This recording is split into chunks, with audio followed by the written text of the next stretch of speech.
Bonjour, vous regardez Tesla Geek. Et oui, vous le voyez, j'ai de nouveau ce message qui s'affiche au niveau du port de charge, comme quoi la charge est indisponible, impossible de recharger, il faudrait que je déconnecte. Alors que là, je suis à l'arrêt, je n'ai rien de branché dans le port de charge. Là, il me dit que pas de composant de port de charge trouvé. Alors vous vous souvenez, j'avais déjà fait une vidéo à ce sujet, peut-être la pire panne qui puisse exister en électrique, celle de ne plus pouvoir se recharger. Tesla avait résolu ce problème en 2 temps.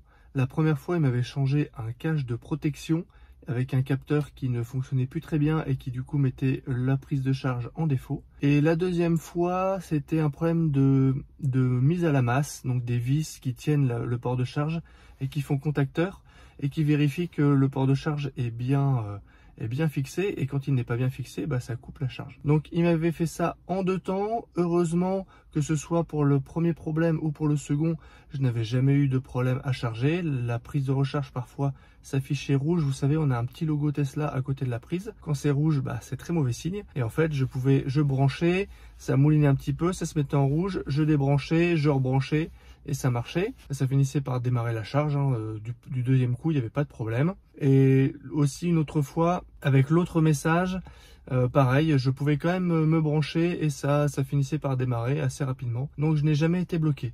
Là, ça fait plusieurs mois que j'ai ce message. Et de la même manière, je n'ai pas eu de problème pour charger, que ce soit sur superchargeur ou avec courant alternatif sur borne ou chez moi. Donc pas trop inquiet, mais finalement ce message il est là, il dure, ça fait plusieurs mois. J'avais ouvert une demande de service début février pour ce problème-là en me disant allez, on va quand même régler ce problème. Et Tesla m'avait fermé littéralement la demande avec un SMS me disant nous sommes désolés, nous n'avons pas la pièce, nous annulons le rendez-vous et vous contacterons dès que nous aurons la pièce. Bon, ça c'est la façon de faire de Tesla, ça fait un peu bizarre. On aurait aimé avoir quelqu'un au téléphone qui nous explique et qui, entre guillemets, s'excuse de ne pas avoir la pièce. Mais au moins avoir un contact un peu humain. Là, on sait que c'est une machine qui nous répond. Ça fait assez arbitraire, assez brut. Bon, Tesla, c'est des process informatiques, c'est comme ça. Donc bon, il faut faire un petit peu avec. On s'y habitue. Puis je m'étais dit, bon, vont-ils vraiment me recontacter plus tard ou est-ce que je vais devoir rouvrir moi-même un incident? Eh bien, figurez-vous que quelques mois plus tard, en mai, donc voilà, 3 mois plus tard, eh bien, j'ai reçu un SMS de Tesla qui me dit « Nous avons la pièce, vous pouvez prendre rendez-vous pour faire l'intervention. » Donc, à la fois surpris et puis quand même satisfait de voir qu'ils ont repensé à moi. Donc ça, c'est plutôt cool. Et donc, j'ai repris rendez-vous dans l'app. Ça m'avait rappelé exactement le texte du rendez-vous que j'avais mis en février. Donc j'ai pas dû retaper quoi que ce soit, ça c'est plutôt bien. Et juste eu à planifier le rendez-vous. J'en ai profité pour rajouter une permutation des roues, vous savez, inverser les roues avant avec les roues arrière, histoire d'user un peu plus uniformément. C'est conseillé de le faire tous les 10 000 km dans le manuel d'utilisation du véhicule. Moi je suis à plus de 20 000, donc il était quand même temps que je le fasse, pour histoire de tout simplement que les pneus s'usent un peu uniformément. Moi j'ai une dual motor, donc les pneus avant s'usent quand même un petit peu un peu plus quand le moteur avant se met en route, mais le reste du temps elle est principalement en propulsion, donc les pneus avant s'usent un peu moins quand même que les pneus arrière. Donc je pense que faire la permutation ça peut quand même être bien pour uniformiser l'usure. Donc j'ai rendez-vous dans quelques jours. Je voulais vous montrer ce message qui s'affiche quand même de temps en temps. C'est pas tout le temps, mais voilà, ça fait toujours un bip, puis c'est emmerdant quoi, même si on arrive à recharger. Jusqu'au jour où j'ai pas envie d'arriver à ce jour où j'arriverai plus à charger. Donc voilà, j'ai repris les devants, j'ai pris rendez-vous et d'ici quelques jours, eh bien j'ai l'intervention.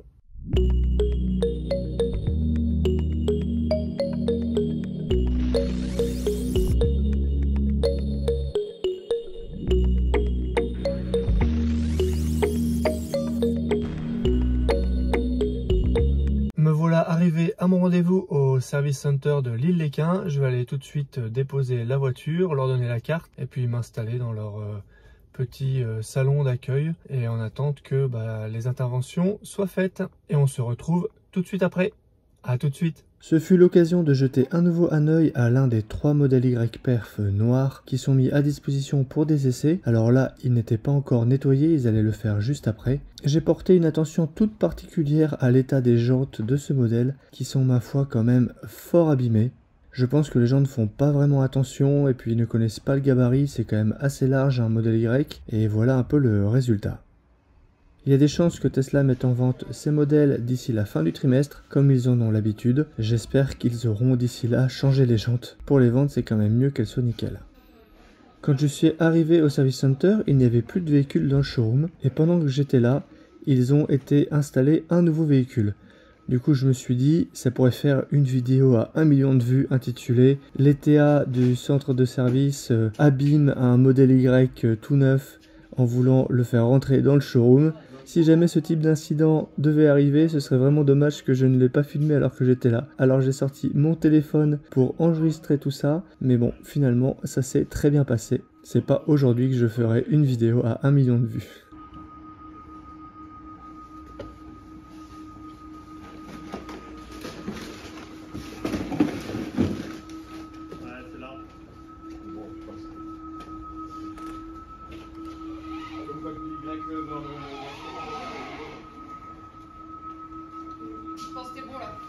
Dans le Service Center, il y a quelques affichages qui nous montrent les différentes prestations qui peuvent être réalisées sur place. On a la pose de film de protection sur les bas de caisse, on a la pose d'un spoiler en carbone, le vrai, qui est facturé plus de 800 €, c'est quand même assez énorme. On retrouve le Homelink autour de 320 € et quelques autres prestations. Et l'affichage nous rappelle que dans notre app Tesla, on peut avoir accès à l'accélération boost pour les modèles long range et à l'activation des sièges arrière chauffants pour les véhicules qui n'en disposeraient pas. Il y a aussi les tarifs pour des interventions sur modèle S et modèle X, comme le rétrofit CCS, le MCU upgrade, une upgrade de la radio, l'upgrade pour une recharge en courant alternatif plus rapide. Enfin, voilà, il y a tout un ensemble de choses qui peuvent être faites en centre de service.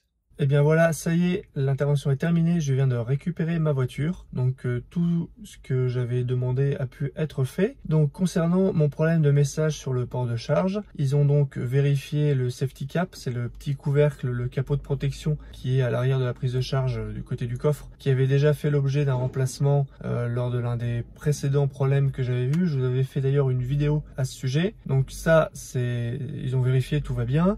Ils ont vérifié aussi les vis de fixation, pareil, il n'y avait pas de jeu là-dessus. Il y a un troisième motif possible pour ce message, ce qu'ils appellent un connecteur W, si j'ai bien compris. Donc c'est un connecteur qui en fait du coup a un peu de jeu et du coup finalement va bouger un petit peu et le jeu va faire qu'il y a un contact, pas de contact, contact, pas de contact et du coup le message va apparaître et ça explique aussi l'intermittence que je peux avoir de ce message. Du coup ils ont identifié cette cause-là supplémentaire et donc maintenant systématiquement quand il y a un problème de port de charge, ils vérifient ces trois choses-là. Dans mon cas, ils ont reconnecté, bien refixé ce connecteur là et normalement je ne devrais plus avoir de problème. Donc j'espère et puis je vous tiendrai au courant de si ça revient ou pas, mais j'espère vraiment que ça ne reviendra pas et que c'est de l'histoire ancienne.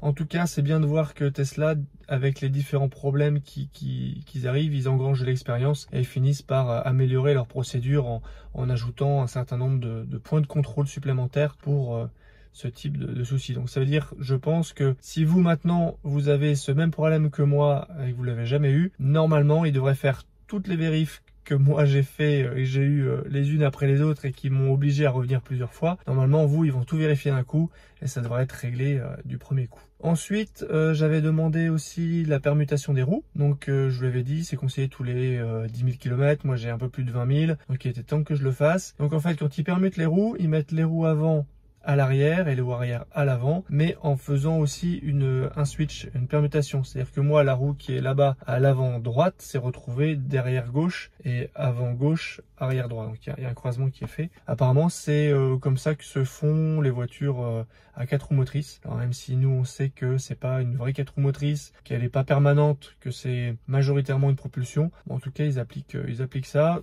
Je maîtrise vraiment pas le sujet sur les permutations de pneus, je vous transmets vraiment ce qu'ils m'ont dit et ce que j'ai pu observer en essayant de me documenter. Donc ça, c'était fait. J'en ai aussi profité pour leur parler d'un petit bruit, un cliquetis au niveau des roues avant. Quand je suis à faible vitesse et que je braque, j'entendais un petit toc toc toc comme ça. Alors c'est difficile à décrire. Ils ont regardé et finalement ils ont appliqué ce que j'avais lu sur les forums et ce à quoi je m'attendais qu'ils allaient faire. Un petit défaut sur la série, sur les, on va dire, premières Model 3 2021, il y a de la rouille qui peut s'accumuler. Alors j'ai pas bien retenu le terme, mais au niveau de, je pense, des rotules de direction, ou peut-être au niveau des barres de suspension. Enfin, j'ai pas le bon terme. Excusez-moi si j'ai pas le bon terme. Peut-être que d'ailleurs vous pourrez me corriger, me préciser ça en commentaire. En tout cas, il y a une partie qui vient à se rouiller et ils m'ont dit que c'était la rouille qui faisait ce bruit. Et donc pour corriger cela, ils viennent mettre une graisse pour que ça protège. Ils m'ont dit aussi que les clients qui ont eu ce problème et qui ont eu ce traitement n'était pas encore revenu, donc pour eux c'est satisfaisant, il n'y a pas l'air d'y avoir de retour là-dessus. Donc voilà, j'ai fait tout ça, alors je réfléchis. Ah oui, non, ils m'ont fait aussi une chose de plus qui fait partie d'un rappel, ça s'appelle le O-ring. Alors O-ring c'est le nom d'un joint torique, hein, c'est un joint circulaire qui vient se mettre en haut du vérin de coffre. Donc je vais vous faire un petit film pour vous montrer. Le joint torique, c'est cette pièce juste là. Mais voilà, c'est un joint d'étanchéité. C'est un rappel. Ils disent que c'est un oubli. Je sais pas vraiment si c'est un oubli, mais bon, il y a beaucoup de versions sur les premiers vérins, à mon avis, qui ont été livrés sans ce joint. Alors, vous saviez, la mienne, c'est une 2021, mais de fin 2020, donc une des premières 2021 à être livrée en France. Donc voilà, moi j'ai eu ce défaut-là sur la mienne. En tout cas, ils me l'ont installé et donc ils m'ont fait tout ça. Et du coup, je n'ai eu à payer que la permutation des pneus. J'ai payé 26 €. Donc, moi, ça me va, hein, c'est pas très cher. Donc, bon, il faut pas non plus beaucoup de temps pour faire cette opération-là, mais de toute manière, je me déplaçais, donc autant le faire là-bas, en profiter. Et voilà, ça devrait user mes pneus un peu plus régulièrement. Voilà, du coup, ce sera tout pour cette vidéo. J'espère que ça vous aidera si vous avez envie de faire certaines choses ou eu les différents problèmes que moi j'ai listés. N'hésitez pas aussi à vous abonner pour ne pas rater mes prochaines vidéos. Il y a encore plein de choses qui arrivent sur la chaîne, ça va être très très chouette. Et je vous dis à bientôt pour une prochaine vidéo. Si tu as aimé cette vidéo ou que tu veux soutenir la chaîne, mets un like. Tu peux t'abonner pour recevoir les notifications de mes prochaines vidéos et aider la chaîne à être mieux référencée. N'hésite pas à donner ton avis en commentaire. À bientôt!